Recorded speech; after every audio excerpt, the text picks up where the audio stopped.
On dit souvent l'Ouest canadien, comme s'il s'agissait d'un seul endroit. C'est une erreur.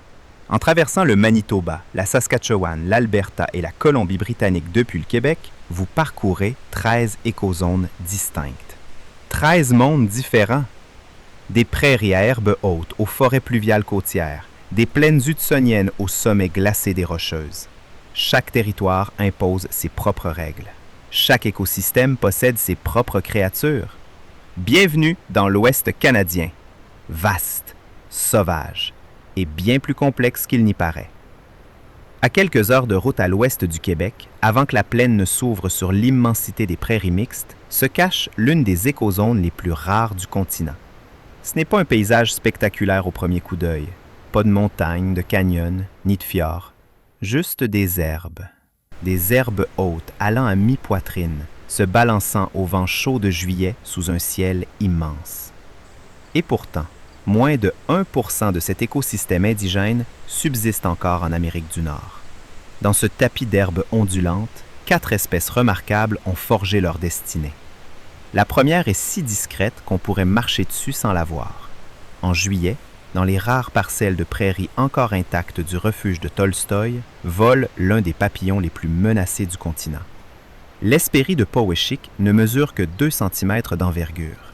Ses ailes brun-orange sont finement marquées de noir. Ses ailes inférieures sont rayées de crème et d'ocre. Elle ne vit que dans ce milieu très précis, les graminées indigènes comme le sporobole à glumes inégales. Et sa population a chuté de plus de 99% en quelques décennies.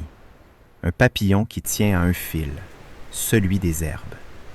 Pendant que l'Hespérie vole à quelques centimètres du sol, au-dessus des mêmes herbes, un oiseau au plumage renversé chante le paradoxe de sa propre existence.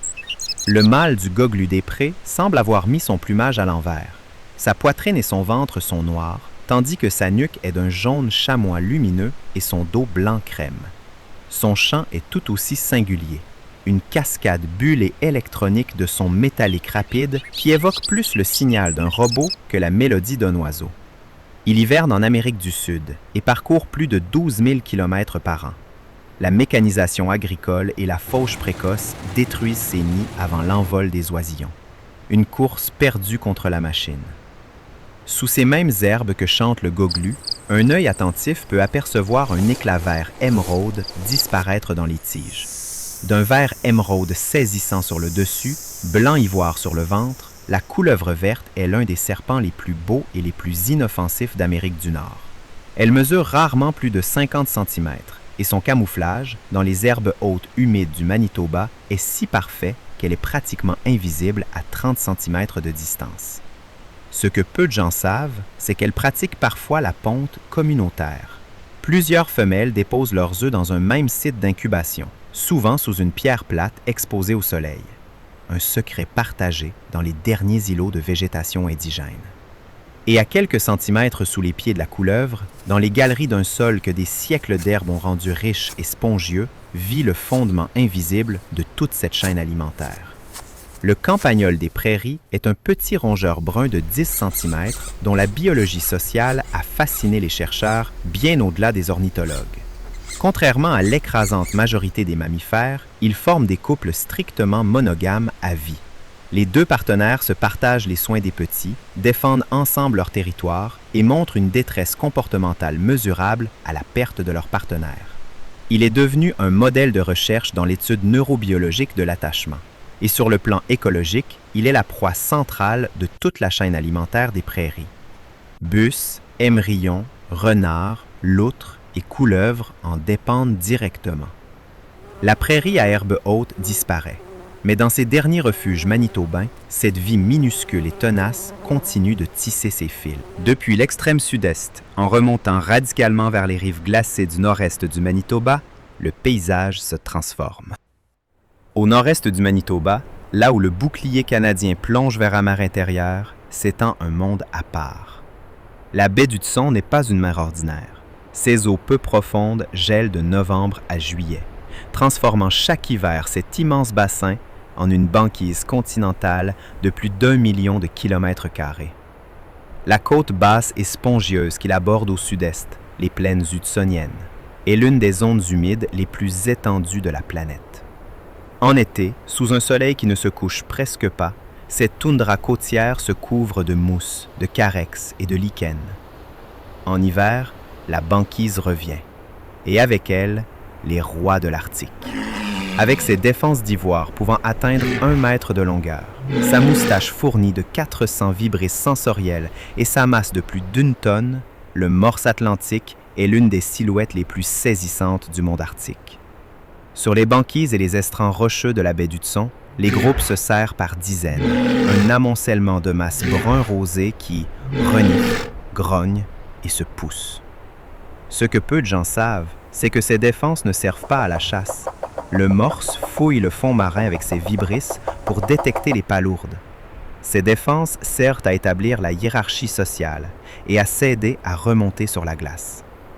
Le réchauffement climatique, en réduisant la banquise, force les morses à se concentrer sur des estrans surpeuplés, une pression que leurs jeunes ne survivent pas toujours. Sous les mêmes eaux où plonge le morse, une autre espèce dépend de la glace d'une manière encore plus existentielle. Le phoque annelé est la proie centrale de l'ours polaire. Dans la glace épaisse, il est le seul phoque capable de maintenir des trous de respiration actifs, les agglus, qu'il creuse et entretient patiemment avec les griffes de ses nageoires avant. L'ours polaire connaît cette habitude et attend en silence près des trous. Les femelles donnent naissance dans des tanières creusées dans la neige, au-dessus de ces mêmes trous. Une architecture de survie thermique et anti-prédateur à la fois. Sans glace printanière, ces tanières disparaissent prématurément. Et avec elles, tout espoir. L'une des concentrations d'oiseaux les plus spectaculaires d'Amérique du Nord se trouve également ici. Des centaines de milliers d'oies des neiges convergent vers la toundra côtière, transformant littéralement les marais en un tapis blanc en mouvement, animé du bruit de milliers de cris aigus et de battements d'ailes. Ce que la science a révélé est troublant. Leur population a tellement augmenté grâce aux champs de céréales hivernaux des États-Unis qu'elles surpâturent leur propre habitat de reproduction, détruisant des superficies croissantes de toundra côtière. Un succès démographique devenu menace écologique. Pendant que les colonnes d'oies couvrent les marais, une silhouette rapide fonce depuis les hauteurs avec une précision létale. Le faucon pèlerin est l'oiseau le plus rapide de la planète, et peut-être de tout le règne animal. Lors de son piqué de chasse, le stooping, il peut dépasser 300 km/h. Sa morphologie est un chef-d'œuvre d'aérodynamisme. Ailes profilées en faucille, narines dotées d'un tubercule central qui régule le flux d'air à grande vitesse. Yeux dotés d'une double fovea lui permettant de verrouiller une cible en plein vol à plus d'1 kilomètre. Sa quasi-extinction dans les années 1970, due au DDT, et sa spectaculaire remontée grâce au programme de réintroduction constituent l'une des plus belles histoires de conservation de l'Amérique du Nord. En quittant la toundra côtière pour redescendre vers le centre de la province, la banquise cède la place à des eaux plus douces. Le paysage se transforme radicalement. Les herbes et les glaces cèdent la place à l'eau. Cette région est définie par ses immenses complexes de marais et ses grands lacs peu profonds. Manitoba, Winnipeg, Winnipegosis, vestiges d'une ancienne mer glaciaire qui couvrait autrefois tout le territoire. Une topographie d'une platitude absolue, cicatrisée par l'empreinte bleue de l'ancienne mer d'Agassiz. Dans les lacs peu profonds de cette plaine, les pélicans d'Amérique ont développé une technique de chasse que peu d'oiseaux au monde peuvent égaler. Ces géants blancs, au Port-Royal, avec leurs 3 mètres d'envergure, ne plongent pas du haut des airs comme leurs cousins marins. Ils chassent en escouade. Nageant en demi-cercle parfaitement synchronisés, ils rabattent les bancs de poissons vers les eaux peu profondes avant de plonger leurs énormes becs à poche simultanément. Un ballet aquatique d'une précision collective stupéfiante. Sur ces mêmes lacs se joue chaque printemps un spectacle qui défie la gravité. Le grèbe élégant est mondialement célèbre pour sa danse nuptiale. Lors de la parade amoureuse, le couple s'élance côte à côte et court littéralement à la surface de l'eau, le corps complètement dressé à la verticale dans un ballet frénétique. On appelle cela le rushing, une prouesse biomécanique qui semble impossible. Sur les rives de sable et de gravier qui bordent ces lacs, un oiseau de rivage trapu et de la couleur exacte du sable sec mène une existence périlleuse. Le pluvier siffleur pond ses œufs directement sur les plages exposées. Son camouflage est parfait, si parfait qu'il se retourne contre lui. Ses nids, invisibles à l'œil nu, sont extrêmement vulnérables au piétinement humain. La beauté de sa discrétion est aussi sa plus grande vulnérabilité. Dans les immenses réseaux de roseaux des marais manitobains, un chasseur solitaire et redoutable se glisse sans bruit. Le vison d'Amérique, souvent confondu avec la loutre, surgit des eaux troubles pour surprendre les rats musqués, les amphibiens et les petits oiseaux aquatiques directement dans leur nid. Son pelage sombre et parfaitement imperméable lui permet de nager en silence. Un fantôme des roseaux que l'on a peine à voir et à entendre. Laissant derrière nous les vestiges de l'ancienne mer glaciaire, en poursuivant vers l'ouest, la roche refait surface. Le bouclier canadien est l'une des plus vieilles formations rocheuses de la planète. Des granites et des gneiss qui portent en eux la mémoire de plus de 4 milliards d'années de géologie. Dans le nord du Manitoba et de la Saskatchewan, ce socle ancien est parsemé de dizaines de milliers de lacs creusés par les glaciers. Entre les lacs, la forêt de conifères, épinettes noires, pins gris, mélèzes, couvre tout. Cette forêt est dense, riche, hantée par des espèces qui ont évolué sur ces roches depuis la fin des glaciations. Le cri du plongeon huard s'élève depuis l'eau noire comme un appel venu du fond des temps. Un trémolo fantomatique, aigu et ondulant, qui résonne entre les rochers mouillés et la forêt de conifères avant de s'éteindre dans l'obscurité. Ce cri, l'un des sons les plus emblématiques du Canada, est aussi l'outil de communication d'un prédateur aquatique redoutable. Le huard plonge à plus de 70 mètres de profondeur pour poursuivre les poissons, ses pattes reculées tout au bout du corps propulsant son fuselage comme une torpille sous-marine. Ses os sont plus denses que ceux de la plupart des oiseaux, une adaptation à la plongée qui le rend en revanche presque incapable de marcher sur terre. Il ne vient à terre que pour nicher, au ras de l'eau, sur une île rocheuse. Dans l'eau même où chasse le huard, un autre prédateur trace ses propres chemins avec une grâce acrobatique qui appartient à la surface autant qu'aux profondeurs. La loutre de rivière est le mammifère aquatique le plus agile des eaux douces d'Amérique du Nord.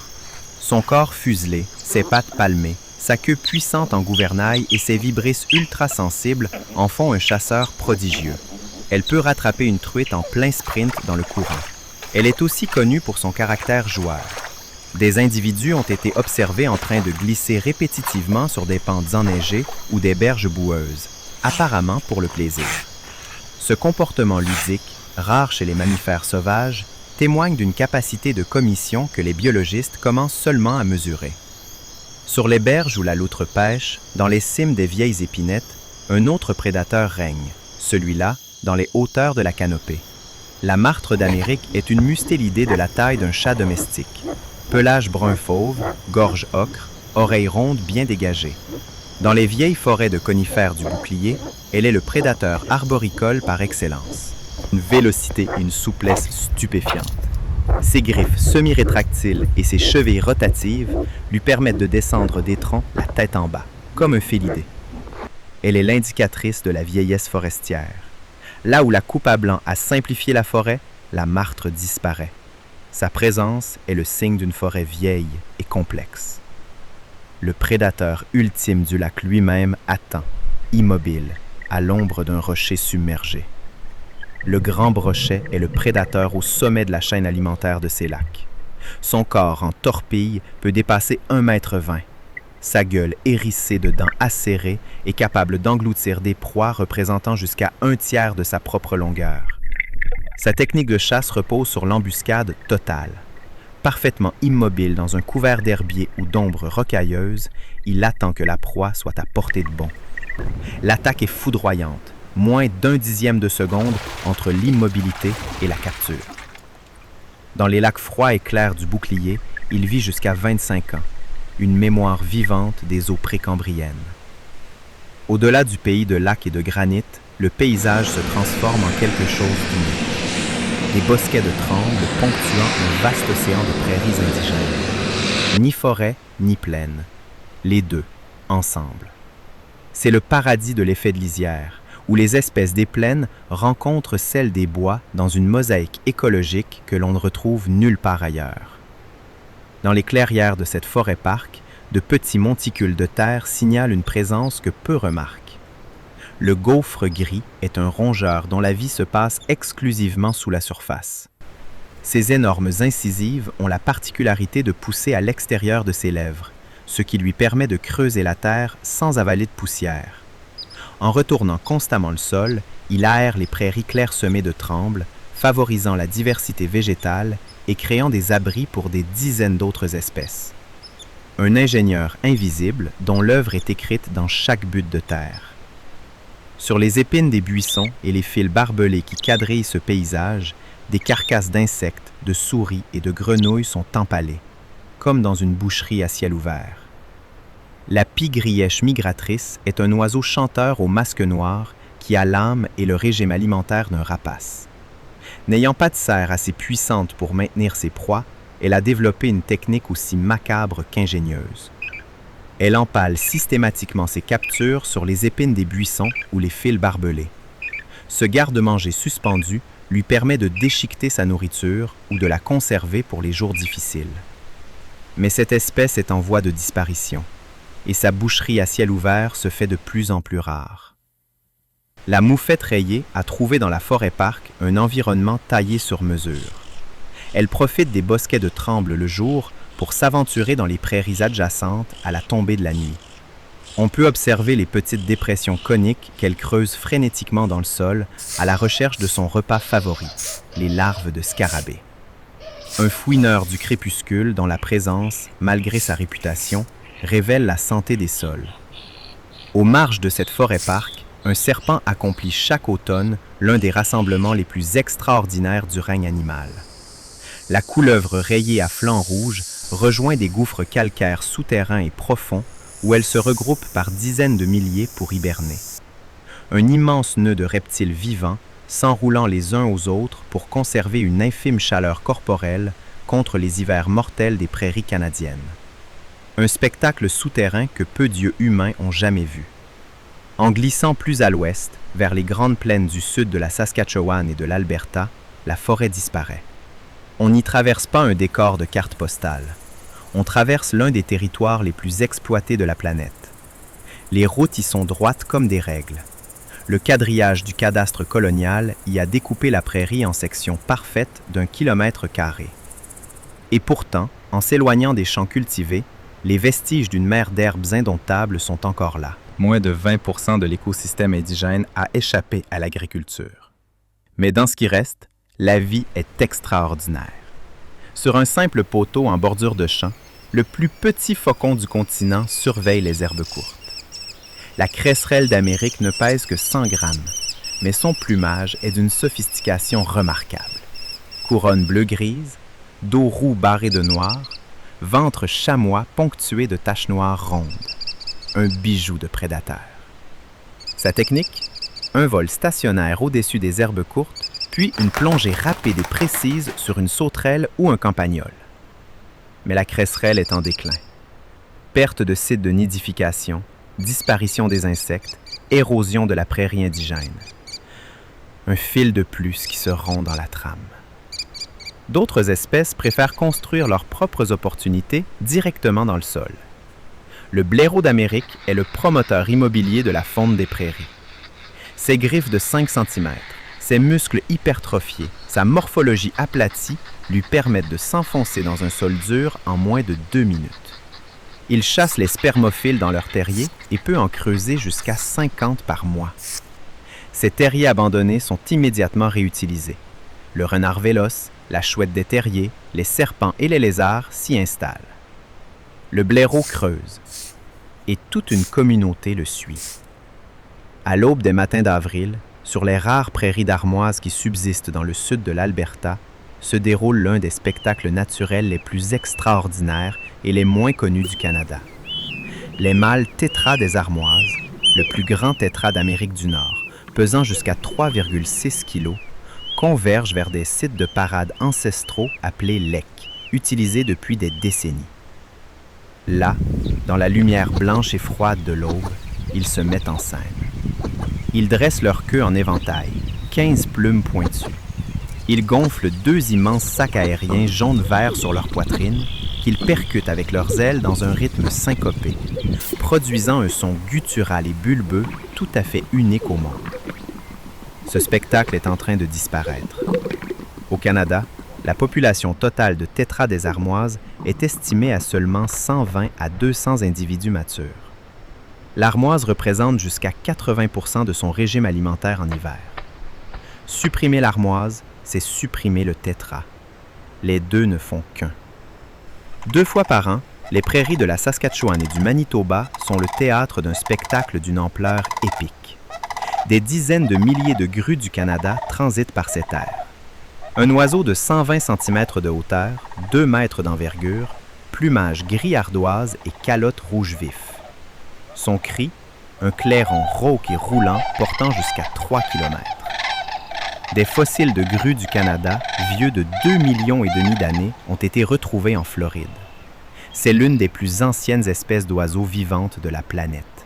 Et elle traverse encore l'Ouest canadien, 2 fois par an, depuis des temps immémoriaux. En quittant le sud aride pour remonter vers les hautes latitudes de l'Alberta et de la Saskatchewan, à l'extrême nord, la forêt boréale s'effiloche. Les épinettes noires, de plus en plus maigres et tordues par le vent, s'espacent jusqu'à laisser entre elles de larges plages de tourbe, de lichen et de mousse. Les hivers durent 9 mois. Le pergélisol affleure à quelques centimètres de profondeur. Et les étés explosent en un feu d'activité biologique si court qu'il tient dans un souffle. C'est ici que se trouvent certains des territoires de nidification les plus rares du continent. La grue blanche est l'oiseau le plus grand d'Amérique du Nord. 1,50 m de hauteur, 2,20 m d'envergure. Plumage blanc pur avec les primaires noires. Calotte rouge carmin. Regard jaune perçant. Elle crie, un appel de trompette grave et roulant qui porte à plusieurs kilomètres. Et elle était au bord de l'extinction totale. En 1941, il ne restait plus que 15 individus sauvages sur la planète. Ces seules zones de nidification se trouvent dans les marais isolés du parc national Wood Buffalo. 60 ans de conservation intensive, surveillance des nids, élevage en captivité, suivi migratoire ont porté la population à plus de 800 individus. La grue blanche est l'histoire de la plus longue et de la plus difficile des résurrections. Dans les épinettes clairsemées de cette taïga, un gros rongeur épineux mène une existence bien plus discrète, mais tout aussi essentielle. Avec ses 30 000 piquants barbelés, le porc-épic d'Amérique est le rongeur le mieux armé du continent, et probablement le plus serein. Face à un prédateur, il tourne simplement le dos, dresse ses piquants et attend. Ces piquants sont creux, légers et dotés d'une surface microscopiquement barbelée qui les fait s'enfoncer progressivement dans les tissus. En hiver, il ronge l'écorce des conifères, laissant des cicatrices blondes visibles à des dizaines de mètres, des traces d'une présence aussi ancienne que la forêt elle-même.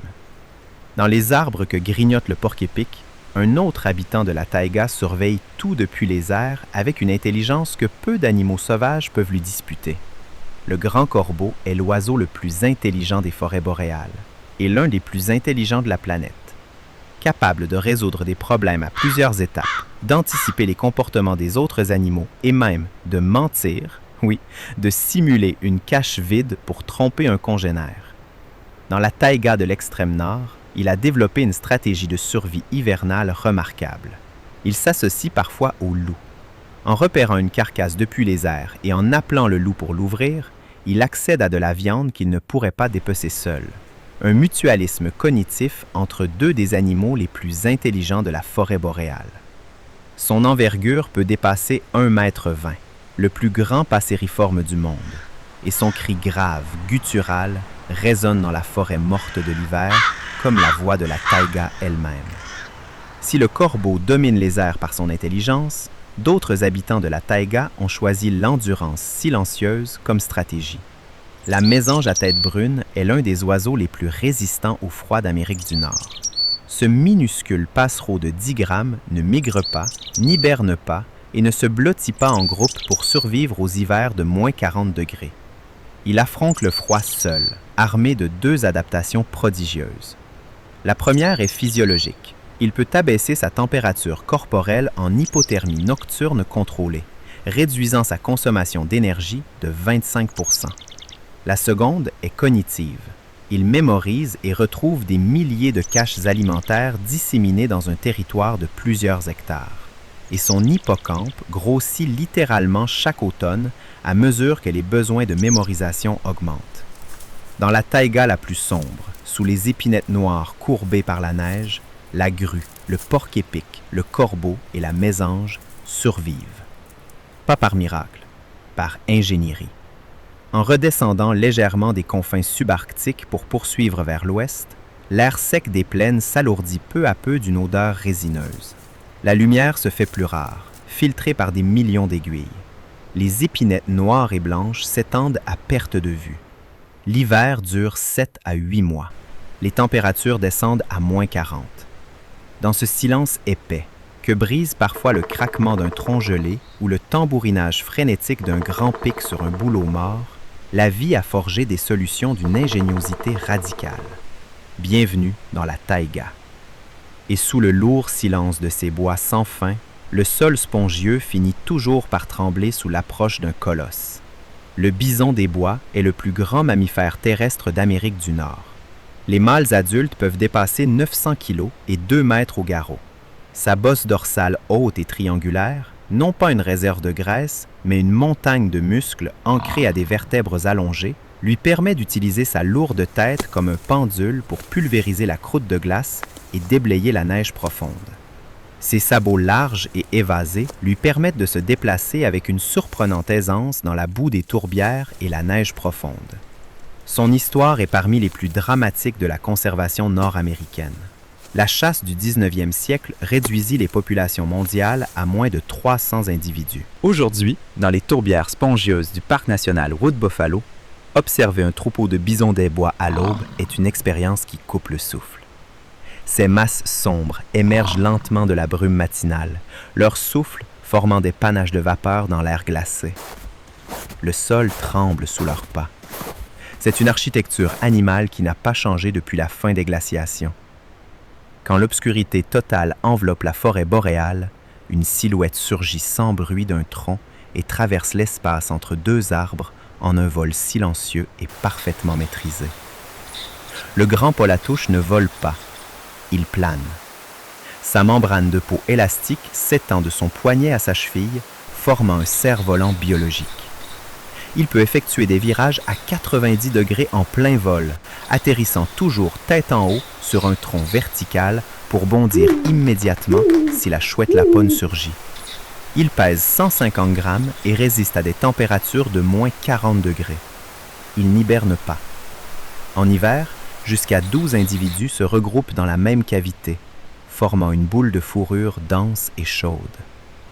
Ce que peu de gens savent, c'est qu'en dispersant les spores des champignons qu'il consomme, le polatouche est le vecteur indispensable des mycorhizes forestières, le Wood Wide Web, ce maillage de filaments invisibles qui permet aux arbres de communiquer, de s'avertir des dangers et de s'échanger des nutriments. En septembre, le brame du wapiti est l'une des expériences acoustiques les plus puissantes que la nature canadienne puisse offrir. D'abord sourd et grave, ce sifflement s'envole soudainement sur plusieurs octaves pour déchirer l'air glacial de l'automne et résonner jusqu'à 3 km à la ronde. Le wapiti est le deuxième plus grand cervidé d'Amérique du Nord, 500 kg. Un panache pouvant peser 18 kg. Pendant le rut, les mâles se livrent à des combats d'une intensité stupéfiante. Les panaches s'entrechoquent avec un claquement sec qui résonne dans toute la vallée. Ces affrontements durent parfois 30 minutes. Les femelles observent, évaluent. Le panache n'est pas qu'une arme, c'est un curriculum vitae génétique, lisible à 500 mètres.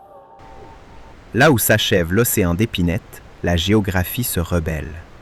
L'horizon se brise contre un territoire montagneux qui impose désormais sa propre loi. Les parcs nationaux de Banff, Jasper, Yoho et Kootenay tissent ensemble un réseau monumental inscrit au patrimoine mondial de l'UNESCO. Plus de 20 000 km² de paysages alpins. Ici, la verticalité commande tout. En quelques heures de marche, on traverse des étages bioclimatiques qui équivaudraient à un périple de plusieurs milliers de kilomètres vers le nord. Dans l'arène des Rocheuses, la vie est une question d'altitude et d'audace. Sur les éboulis alpins, à plus de 2000 mètres d'altitude, vit l'un des mammifères les plus attachants de la montagne canadienne.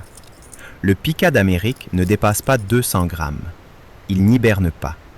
Il passe l'hiver sous les éboulis, dans un réseau de galeries naturelles où la température reste stable grâce à la neige isolante. Pour survivre, il constitue dès août des meules de foin contenant jusqu'à 30 espèces différentes de plantes. Ce que l'on sait, et qui donne froid dans le dos, c'est qu'une exposition prolongée à 25 degrés Celsius peut le tuer en quelques heures. Il est contraint de se réfugier toujours plus haut à mesure que les étés se réchauffent. Des populations disparaissent sur des sommets trop bas pour offrir des refuges thermiques. C'est l'un des rares mammifères nord-américains dont les effets du changement climatique sont documentés de manière directe et quantifiée. Avant que le gel ne vienne pétrifier les rivières et sceller le paysage, la survie de l'ours grizzly exige un appétit insatiable. Pouvant atteindre 360 kg et 2,50 m debout, le grizzly doit consommer des quantités colossales de nourriture. Au pic de l'automne, il peut engloutir jusqu'à 20 000 calories par jour, essentiellement des saumons et des baies de sorbier. Il peut manger 18 heures par jour. Contrairement à la croyance populaire, le grizzly n'est pas un prédateur spécialisé. Il est omnivore à l'extrême. Racines, baies, marmottes, saumons, carcasses, guêpes. Au bord des rivières glaciaires, certains individus âgés s'assoient simplement à l'embouchure d'un rapide et laissent les saumons sauter directement dans leur gueule. Les jeunes plongent maladroitement dans l'eau froide, renversant tout sur leur passage. La technique s'apprend. Elle se transmet de mère à ourson sur 3 ans passés ensemble.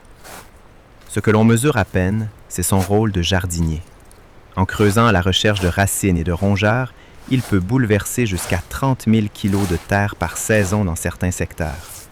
Sa présence restructure silencieusement tout ce qui l'entoure. Pendant que l'ours retourne bruyamment la terre et l'eau, un autre chasseur observe la forêt dans le plus grand des silences. Le cougar incarne la notion de prédateur fantôme comme peu d'autres animaux. Le plus grand félidé d'Amérique du Nord, 80 kg, 2,20 m du museau à la queue, est présent dans pratiquement toutes les écorégions de l'Ouest canadien. Et pourtant, la majorité des résidents de zones à forte densité de cougars ne verront jamais l'animal en 30 ans. Sa technique de chasse, l'embuscade absolue. Il s'approche à moins de 10 mètres, puis bondit 9 mètres horizontalement et 4 mètres verticalement. Une morsure à la base du crâne, la proie fauchée sur le cou. Des études dans le parc de Banff ont montré que la simple existence du cougar modifie le comportement des cervidés, qui évitent les zones à mauvaise visibilité, ce qui réduit la pression de broutage et permet la régénération des frênes et des saules riverains. L'écosystème n'est pas seulement façonné par les proies que le cougar tue, mais par celles qu'il effraie. Sur les crêtes rocheuses au-dessus de la limite des arbres, en janvier, un oiseau défie les éléments pour passer l'hiver en plein air. La ptarmigan à queue blanche est le seul tétras nord-américain à rester dans la toundra alpine toute l'année. En été, son plumage est brun et gris moucheté, identique au lichen sur la roche. En hiver, il devient d'un blanc pur immaculé. Ses pattes et ses orteils sont recouverts de plumes jusqu'aux griffes, de véritables raquettes naturelles pour marcher sur la neige sans s'enfoncer. Ce petit oiseau ne fuit pas l'hiver, il en fait partie. Sur les parois verticales des Rocheuses, là où l'air se raréfie et la pierre à fleurs à vif, évolue un alpiniste né. Le mouflon des Rocheuses peut traverser des falaises à plus de 70 degrés d'inclinaison à toute allure sans jamais hésiter. Ses sabots ont une structure unique, une zone extérieure dure pour adhérer à la roche et un centre souple comme une ventouse pour amortir les chocs et agripper les aspérités. En novembre, les béliers entrent en rut. Le choc de leurs cornes massives, jusqu'à 14 kg pour la paire, résonne comme un coup de tonnerre à plusieurs centaines de mètres. Les brebis ont choisi les falaises comme nurserie. Les agneaux nés sur les corniches vertigineuses doivent être capables de suivre leur mère sur des terrains extrêmes dès les premières heures de leur vie. Dans la lumière rasante du soir, un troupeau de mouflons se fige sur une arête de crête, immobile, regardant l'horizon avec ce calme absolu que donnent les hauteurs. C'est l'une des images les plus pures de la faune alpine nord-américaine. En remontant au nord des Rocheuses et en entrant dans la Colombie-Britannique par ses contreforts septentrionaux, on pénètre dans une région que peu de Canadiens connaissent, la cordillère boréale. Ce n'est pas la Colombie-Britannique des parcs bondés et des stations de ski. C'est une cordillère sauvage, peu accessible, battue par des hivers longs et brutaux, couverte de forêts de conifères denses et hachée de vallées glaciales. Ici, les montagnes appartiennent encore principalement aux bêtes. La chèvre de montagne est la championne incontestée de l'alpinisme animal dans les Amériques. Sa toison d'un blanc immaculé, ses cornes noires et recourbées, sa barbe pendante et sa démarche nonchalante sur des parois à 80 degrés d'inclinaison en font une icône des cimes.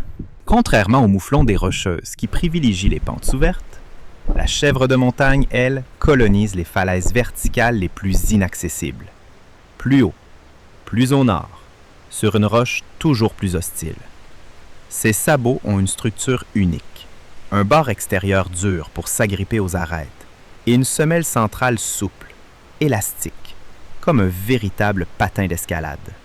Elle peut tenir en équilibre sur une saillie de 20 cm de large à 2500 mètres d'altitude, dans la tempête, sans le moindre effort apparent.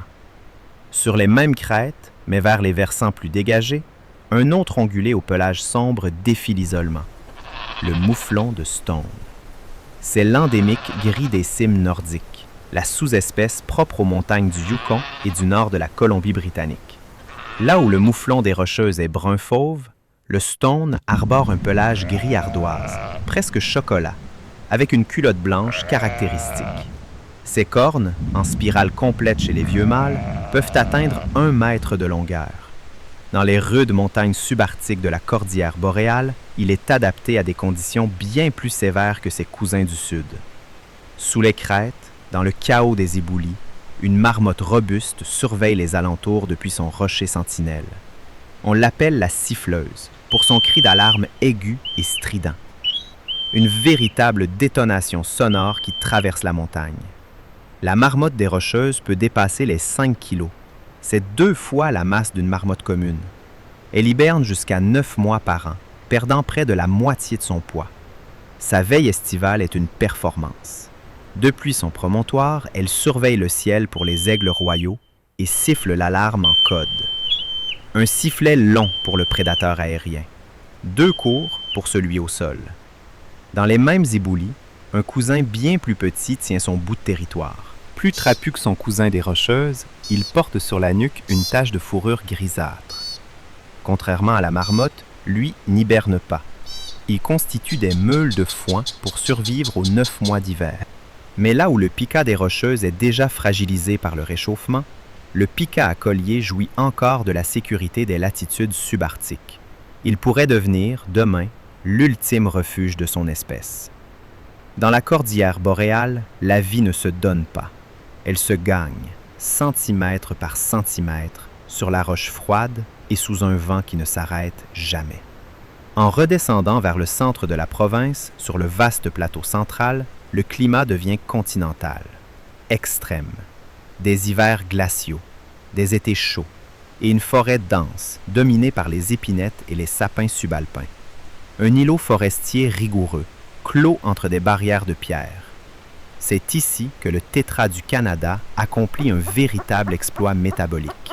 Pendant les longs mois d'hiver, il se nourrit presque exclusivement d'aiguilles de conifères, une ressource toxique, chargée de résine, indigeste pour la quasi-totalité des autres animaux. Lui seul possède le système secret pour en extraire la substance vitale.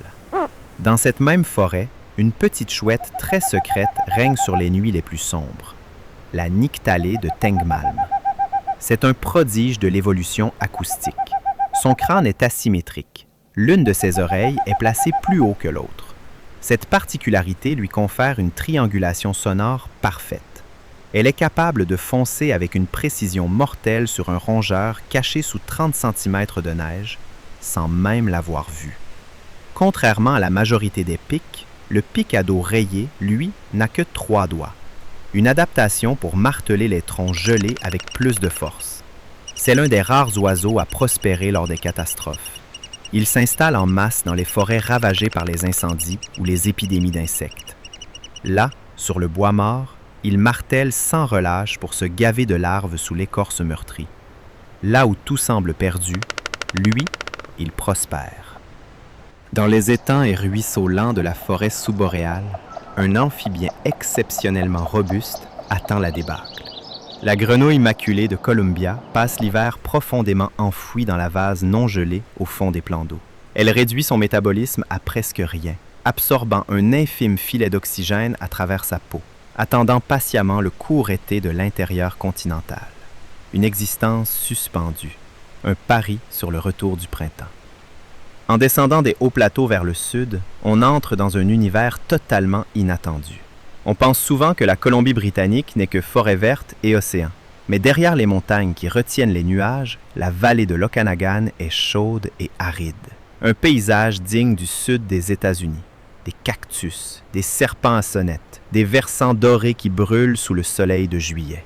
C'est au cœur de cette terre poussiéreuse que s'élève l'arbre emblématique de la région, le pin ponderosa. Son tronc est une œuvre d'art. Immense, orangé, structuré en plaques qui s'assemblent comme un puzzle de mosaïque. En s'approchant le visage contre son écorce chauffée par le soleil, on perçoit une odeur suave et vanillée, presque sucrée, la signature de la résine de bêta-pinène. Le ponderosa est une forteresse contre le feu. Son écorce épaisse, ses branches relevées, sa base dénudée de combustible lui permettent de résister aux feux de surface. La suppression systématique des incendies au 20e siècle a transformé des feux bénins en incendies catastrophiques. Aujourd'hui, les brûlages dirigés tentent de restaurer ce régime ancestral. Si le ponderosa domine le ciel, la sturnelle de l'ouest anime le sol et les buissons. De dos, son plumage brun et strié la rend presque invisible dans les herbes sèches. Mais lorsqu'elle se tourne vers le soleil, elle révèle un plastron d'un jaune éclatant, barré d'un audacieux V noir sur la poitrine. Perchée sur un vieux poteau de clôture ou une branche basse, elle laisse échapper un chant flûté, liquide et mélancolique, qui résonne comme l'âme même de ces vallées dorées. Dans l'ombre des roches, un voisin beaucoup plus discret attend son heure. Sur les éboulis rocheux ensoleillés vit le seul serpent venimeux de toute la Colombie-Britannique, le crotal de l'Ouest. Sa tête triangulaire abrite des fosses loréales, des organes sensibles à la chaleur, capables de détecter une différence de 0,1 degré Celsius à 30 cm de distance. Un système de vision infrarouge inscrit dans la chair. Dans l'obscurité totale, il voit la chaleur de sa proie. En hiver, des dizaines d'individus se regroupent dans les mêmes fissures rocheuses. Une agrégation remarquable chez un animal normalement solitaire. Sa conservation est compromise par la mortalité routière et l'urbanisation rapide de la vallée de l'Okanagan. Contrairement aux loups ou aux cougars dont les territoires ont régressé, le coyote a étendu son emprise depuis le désert mexicain jusqu'à l'Alaska, colonisant même les banlieues des grandes métropoles. Sa flexibilité alimentaire quasi totale, sa capacité reproductrice compensatoire et son intelligence sociale en font un mammifère sauvage qui s'adapte à toutes les conditions du continent. Ce que peu de gens savent, c'est que le coyote a utilisé une stratégie génétique redoutable. En migrant vers l'est, il s'est croisé avec des loups gris et des chiens domestiques, donnant naissance au coyoop, le coy wolf. Ce brassage génétique lui a conféré la taille et la force du loup, combinée à la tolérance du chien envers la présence humaine. Une souplesse génétique qui lui a permis de briser les barrières qui freinent les espèces plus pures. On quitte la poussière et les cactus pour retrouver l'humidité. En se dirigeant vers l'océan, l'air s'alourdit et la forêt se transforme en un immense mur de verdure gorgé d'eau. La côte de la Colombie-Britannique reçoit jusqu'à 5 mètres de pluie par an, un chiffre qui dépasse l'entendement. Ici, l'humidité n'est pas un simple paramètre météorologique. Elle est le principe organisateur de toute vie. Les rochers suintent. Les troncs tombés se couvrent de mousse épaisse comme des matelas. L'air lui-même a une consistance presque liquide, chargé de spores, de pollen, de micro-gouttelettes salées venues de l'océan. Bienvenue dans l'empire du brouillard. Avant de s'enfoncer dans les sous-bois, le regard se heurte au cèdre rouge de l'Ouest, l'incontestable arbre de vie. Vénéré depuis des millénaires par les Premières Nations pour son bois imputrescible, offrant canaux, mâts totémiques et abris, ce colosse respire une sagesse antique. Ses branches tombantes, en forme de fronde de fougère, retiennent la brume matinale. L'arôme épicé de sa résine embaume l'air humide, marquant son territoire d'une empreinte olfactive indélébile.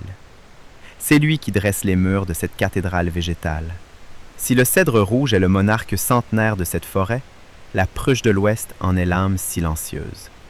Sa cime s'incline légèrement, comme une tête penchée sous le poids du temps. Ses aiguilles, d'un vert lustré sur le dessus et blanc argenté dessous, forment des rameaux en éventail d'une délicatesse remarquable. Frottée entre les doigts, elle libère un parfum herbacé, légèrement astringent.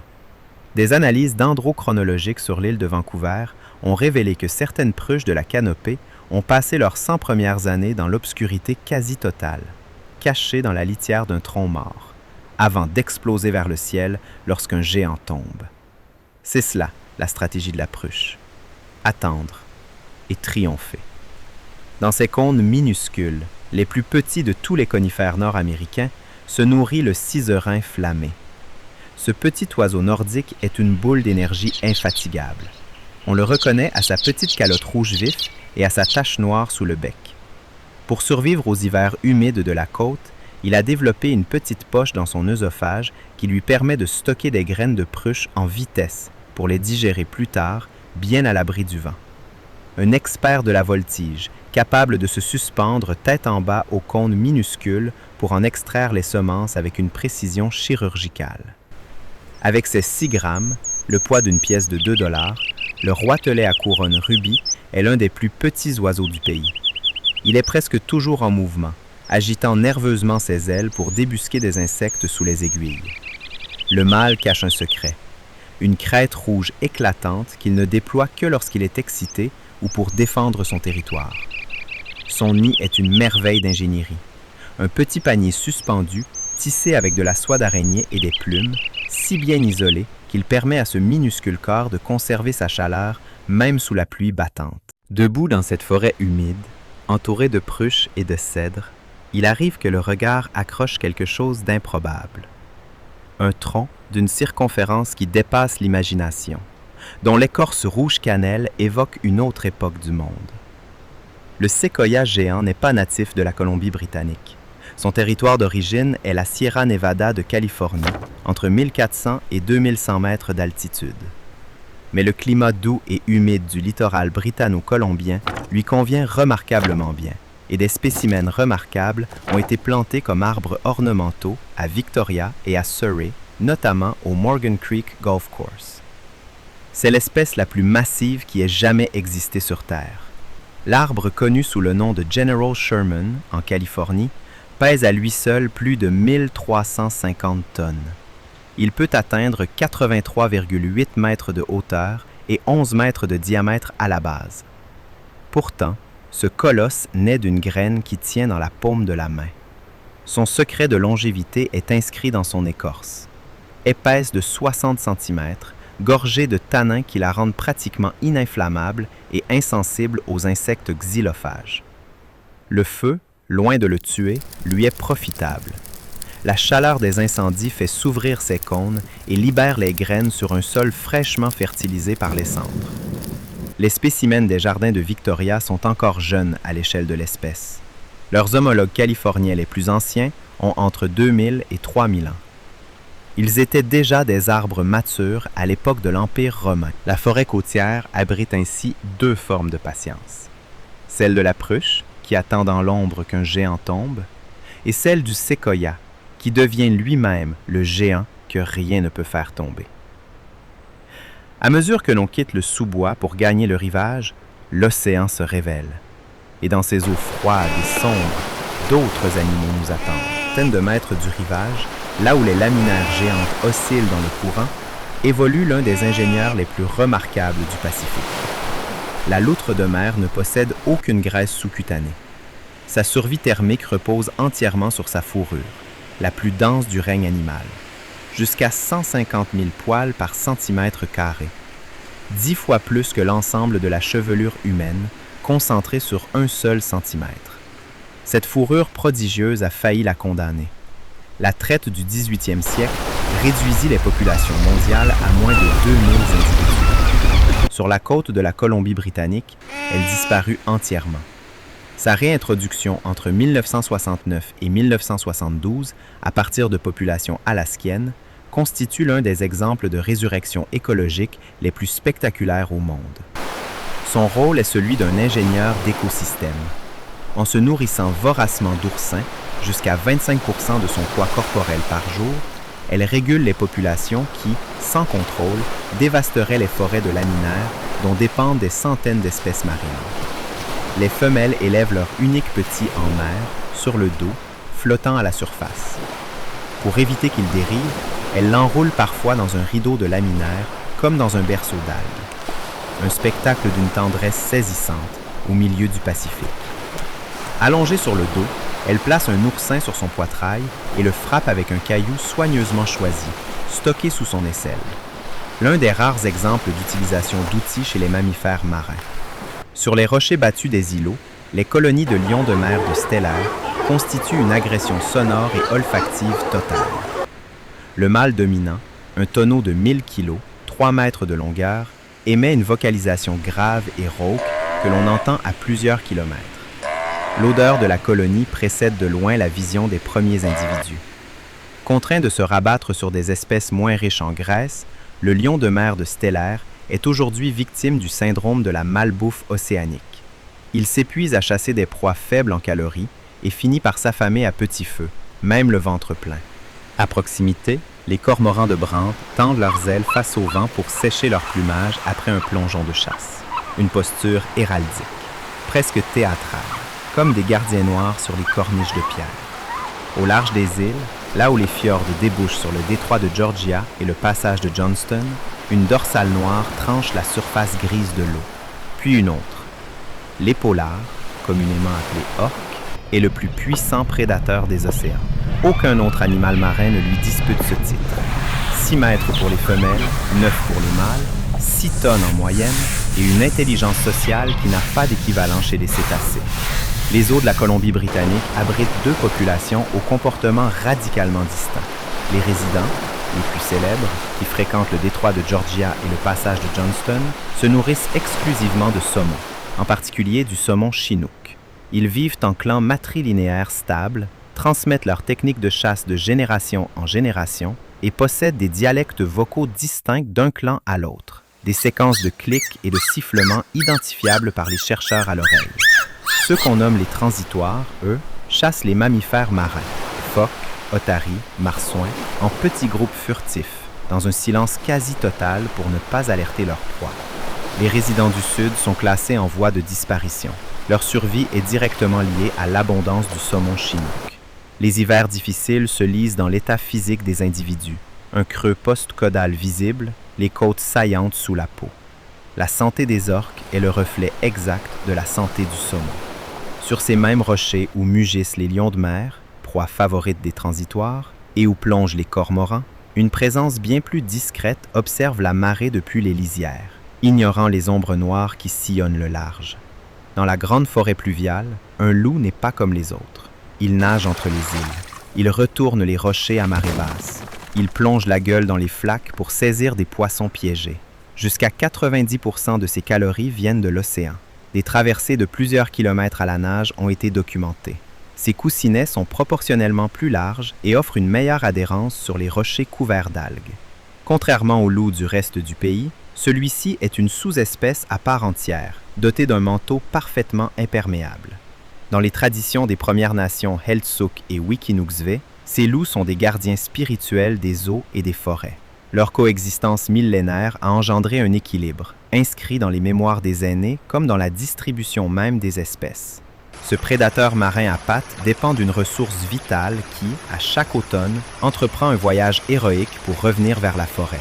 Celui-ci naît dans un ruisseau de montagne et grandit dans l'océan Pacifique. Et il revient mourir exactement là où il est né, guidé par l'odorat, le champ magnétique terrestre et la mémoire chimique de son cours d'eau natal. Le saumon du Pacifique accomplit l'une des migrations les plus extraordinaires du règne animal. En septembre et octobre, les rivières de la grande forêt pluviale se transforment. l'eau peu profonde grouille de corps rouges et verts de saumons sockeye et de saumons chinook qui luttent contre le courant. Certains individus ont parcouru plus de 1000 km en eau douce sans se nourrir, alimentés uniquement par leurs réserves de graisse. Après la fraie, les corps morts se décomposent sur les berges et dans le lit des rivières. Ce qui ressemble à une faim est en réalité un transfert. Les saumons morts injectent dans la forêt des nutriments marins, azote, phosphore, carbone, que les arbres riverains absorbent directement par leurs racines. Des études isotopiques ont retrouvé de l'azote marin dans les cernes de croissance d'épinettes situées à plus de 500 mètres des berges. Les ours noirs, les grizzlies et les loups côtiers capturent les saumons et les transportent dans la forêt pour les consommer. En une saison, un seul ours peut fertiliser plusieurs hectares de forêt par ses déjections et les restes de carcasses. Le saumon ne nourrit pas seulement l'ours ou le loup, il nourrit l'arbre. L'Ouest canadien n'est pas une addition d'écosystèmes isolés. C'est un système intégré. Des flux d'énergie, de matière, d'eau et d'organismes traversent en permanence les frontières apparentes entre les biomes. Sur l'autoroute transcanadienne qui traverse le parc national de Banff sur 82 km, 44 passages fauniques, ponts végétalisés et tunnels dimensionnés selon les espèces permettent aujourd'hui aux pumas, aux grizzlies, aux wapitis, aux bisons des bois et aux loups de traverser régulièrement. Cette infrastructure est aujourd'hui la référence mondiale en matière de passages fauniques, la preuve que l'ingéniosité humaine peut réparer ce qu'elle a brisé, quand elle le décide. Depuis la fin des années 1990, la Colombie-Britannique et l'Alberta ont subi la plus vaste épidémie forestière de l'histoire documentée de l'Amérique du Nord. Un coléoptère de 5 mm, le Dendroctone du pin, creuse ses galeries sous l'écorce des pins, introduisant un champignon qui les condamne à mort. En temps normal, des hivers à moins 35 degrés tuaient la majorité des larves. Le réchauffement climatique a supprimé ces épisodes. En Colombie-Britannique seule, plus de 18 millions d'hectares de forêt ont été tués entre 1999 et 2015, une superficie équivalente à environ un tiers de la France. Plusieurs espèces de bourdons, principaux pollinisateurs indigènes de l'Ouest canadien, ont vu leur population s'effondrer d'environ 57% depuis les années 1990. Leur disparition compromet la reproduction de dizaines d'espèces végétales des prairies mixtes, privant à leur tour les oiseaux granivores de leurs ressources en graines. Un fil retiré de la trame, et des dizaines d'autres qui se tendent. 13 écozones, des milliers d'espèces, un seul système vivant. Les fils de cette toile sont sous tension comme jamais. Quelle toile voulons-nous laisser à ceux qui viendront après nous? Merci d'avoir parcouru cet immense territoire avec nous. Si ce voyage vous a plu, vous pouvez liker, vous abonner et activer la cloche pour ne manquer aucun de nos documentaires. On vous invite également à venir découvrir la faune du Québec ici à l'écran. Merci encore et à très bientôt pour de nouvelles découvertes.